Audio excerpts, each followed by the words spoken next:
Oke, halo, namanya siapa? Perkenalkan, coba namanya siapa? Halo, perkenalkan, nama saya Najib, umur saya 24 tahun. Saat ini saya kerja di Jepang di sektor pertanian. Oke. Saya masih bujang. Mungkin saya bisa dibilang sandwich generation ya. Sandwich generation seperti banyak anak muda lainnya. Saya memiliki tanggungan ibu dan bapak saya yang butuh dibiayai di Indonesia.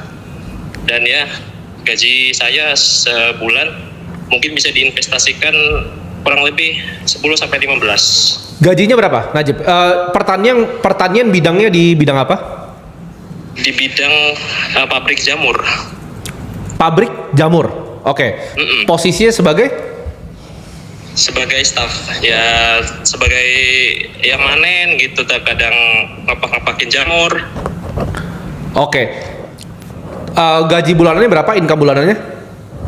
Kalau kotor bisa 25-30, cuman banyak potongan ya kalau di Jepang ini, jadi mungkin bersih di 15. Oke, bersih. Sampai 8. Oke. Bersih kalau 15 gimana cara kamu investasi berapa tadi? 15. Berarti semuanya itu kamu nggak ada biaya hidup atau gimana?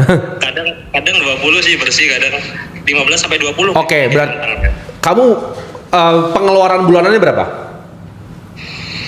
Kalau pengeluaran bulanan untuk makan, ya, untuk utilitas ya mungkin bisa 7 juta. Di bersih itu udah dipotong sama utilitas sebenarnya. Jadi pengeluaran mungkin untuk makan aja 3 juta dari 15-20 juta tadi itu. Oke, jadi yang bisa diinvestasikan 15 juta, pendapatan kayaknya 15-20. Betul. Oke, jadi gini gua gini ya, gua gambarin pendapatan lu 20 lah ya. Pendapatan 20, 5 juta itu buat makan dan biaya hidup di Jepang, 15 itu dipakai untuk investasi sekarang. Untuk awal, karena saya baru ya di Jepang ini baru 3 bulan, jadi gaji pertama saya itu 90% saya tembak langsung di Bitcoin waktu itu kan. Cuman saya DCA ya setiap bulan. Oke. Oke. Kamu udah punya tabungan di bank belum? Untuk saat ini tabungan belum, mungkin uang pegangan aja sih. Oke. Jadi ini ada suatu konsep sebenarnya ya. Jadi bro, yang kita sebenarnya ini konsep yang pernah gue bikin sekitar 5 tahun lalu, namanya tangga ternak uang. Jadi mungkin gue akan refresh dulu sedikit ya konsep di sini. Pertama adalah saran gue, lu punya at least 10 juta nggak di bank? Rupiah ya, gue ngomong bukan Jepang ya. Rupiah nggak ada bro. Sama sekali nggak ada 10 juta.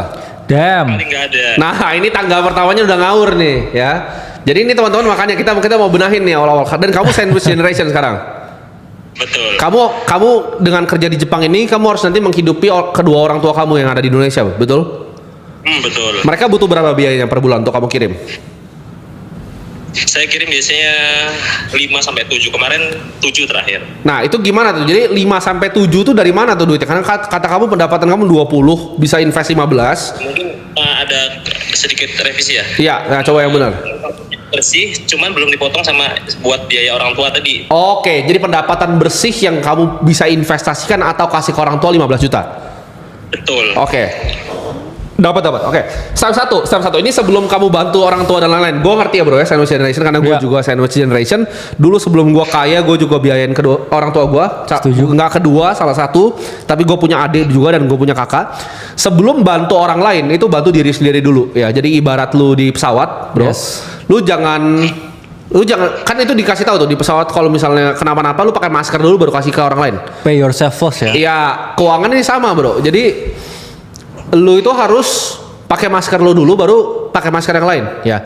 Jadi masker lu itu apa? Lu harus punya at least 10 juta di tabungan. 10 juta di tabungan itu paling basic. Sebelum lu mulai ke manapun, sebelum lu mulai ke investasi ini, kalau lu dengerin gua, by bulan depan harus udah ada dong. 5 juta lu bisa kasih ke orang tua, 10 juta udah dari tabungan. Harusnya di bulan depan kelar nih. Ya. Oke. Kedua, pertanyaan gua, lu posisi lu punya liabilitas, punya hutang atau enggak? Untuk saat ini aman bro, nggak ada. 0. Nggak ada liabilitas? Mungkin kalau kredit gitu gimana ya? Selain rumah, kartu kredit kan bisa lu bayar sambil jalan kan? Rumah dan lain-lain? Ada. 0 ya? Nggak ada. Beban hutang dari orang tua? Nggak ada. Wah ini udah mantap nih. Oke, betul. Saya nggak ada. Oke. Itu step keduanya. Jadi di tangga ternak uang, step kedua adalah lu bebasin hutang ya. Jadi pertama itu lu 10 juta dulu ya. Ini kenapa 10 juta?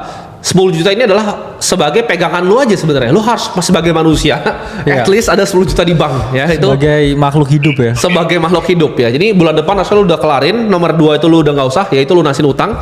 Nomor 3 bro, itu adalah simpan dana darurat minimal ya. Ini minimal sekitar 3 sampai 6 bulan gaji.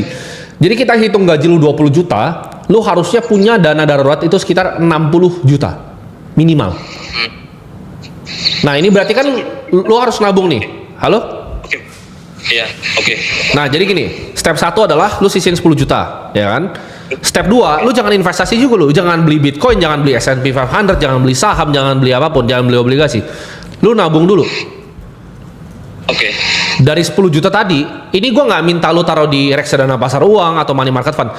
Dari 10 juta tadi, ya, itu sisa dari pendapatan lu, kan lu udah 15 juta itu kan. Lu bisa sisihin 15 juta kan? Berarti 15, 30, ya kan? 15, 4 bulan, ya. Bulan pertama itu lu sisihin kasih orang tua lu, terus 10 juta. 4 bulan ke depannya, lu tabung 15 juta. Jadi lu harusnya punya 60 juta di bank, berarti 70 juta di bank. Itu dulu. Oke. Oke, ketika itu nomor 3 udah selesai, nomor 4 itu invest minimal 20% dari income. Jadi nggak usah gede-gede dulu, pelan-pelan bro. Iya. Step by step. Ya, lu nggak perlu sampai 80 kayak gua.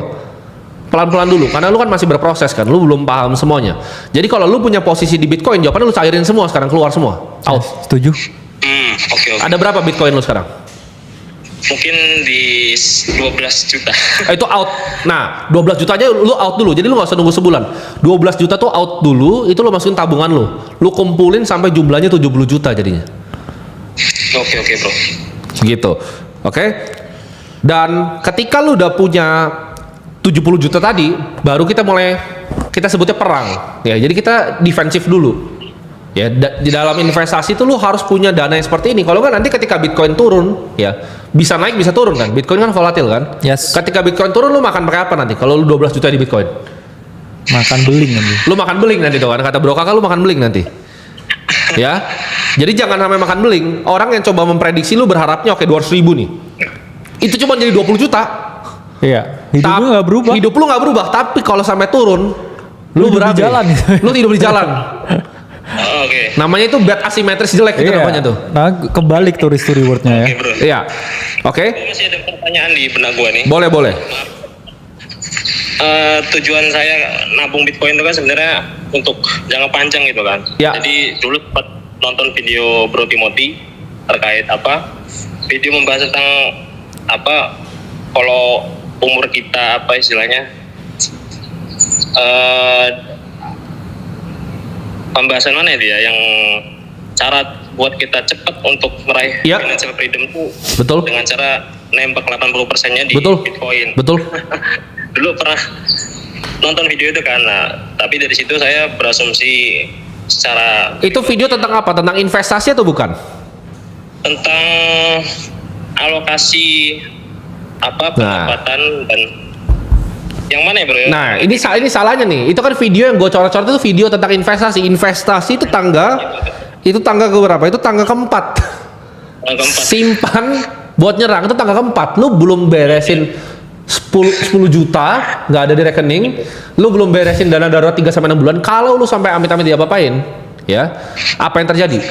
Kalau lu dipecat deh, lu mau ngapain? Tinggal di jalan? Lu punya tiket pulang aja nggak? Anggap ya, worst case dunia ini paling jelek ya. Lu dipecat nih, terus Bitcoin turun setengah, lu ngapain? Kayak Bro Kakak bilang tadi, makan beling di pinggir jalan lo. Ya, jadi jangan ngawur nih. Tangganya ini nggak boleh dibolak-balik nih. Dan makanya gue di sini pengen sambil ngedukasi teman-teman. Tapi kira-kira gue udah dapat gambarannya. Nanti gue tutup teleponnya ya. Nanti kita akan ada kesempatan untuk telepon lagi di lain hal dan kita akan bahas. Oke? Thank you. Oke bro. Oke, makasih bro. Nah teman-teman, ini teman-teman bisa belajar. Nanti kita akan ada tenang sesinya nggak cuma ini teleponnya. Ada beberapa Iya, bro ya. benar. Teman-teman yang kita bisa telepon. Tapi dari sini kan kita dapat jadi gambaran nih bro. Gimana menurut lu orang yang dia aja pendapatan sama pengeluaran tuh masih belum jelas loh. Bener. Dia nggak tahu maksudnya itu Cost-nya pendapatan nggak jelas. bukan Ya. jumlahnya jadi nggak tahu. Bener. Jadi memang Azim ya namanya tadi. Najib. Najib kayaknya. Oke, bukan Najib Bukele tapi. Bukan Najib Oke. Bukele. Nah, jadi Najib ini menerapkan yang namanya strategi keuangan yang ekstrim menurut saya. Ya. Karena beliau ini satu ya, dia memiliki mindset bahwa 80-90% uang itu untuk investasi, berharap uangnya double Ya. dalam waktu cepat, tapi dia tidak memiliki yang dana darurat. Betul. Padahal untuk kita ngomongin budgeting keuangan bulanan, itu ada banyak sekali strategi, bro. Sebenarnya 50-30 ya, 20% untuk investasi, 30% untuk keinginan, 50% untuk kebutuhan. Tapi kita bisa skip ya, jadi frugal living, dan juga kita mungkin pay yourself first ya. Jadi semua yang harus dibayar dulu lah. Misalkan ada tanggungan ya, tadi nggak dijelasin tinggalnya itu di mana. Ya. Jadi misalkan dia harus bayar biaya sewa, biaya belanja makan atau orang tua dulu. Nah baru sisanya kalau ada duit sisa, itu nggak masalah kita investasikan ke instrumen investasi apapun. Betul. Jadi harus tetap punya dana darurat ya. Iya. Tapi itu tadi nggak ada dana darurat, jadi ya itu berat. kayaknya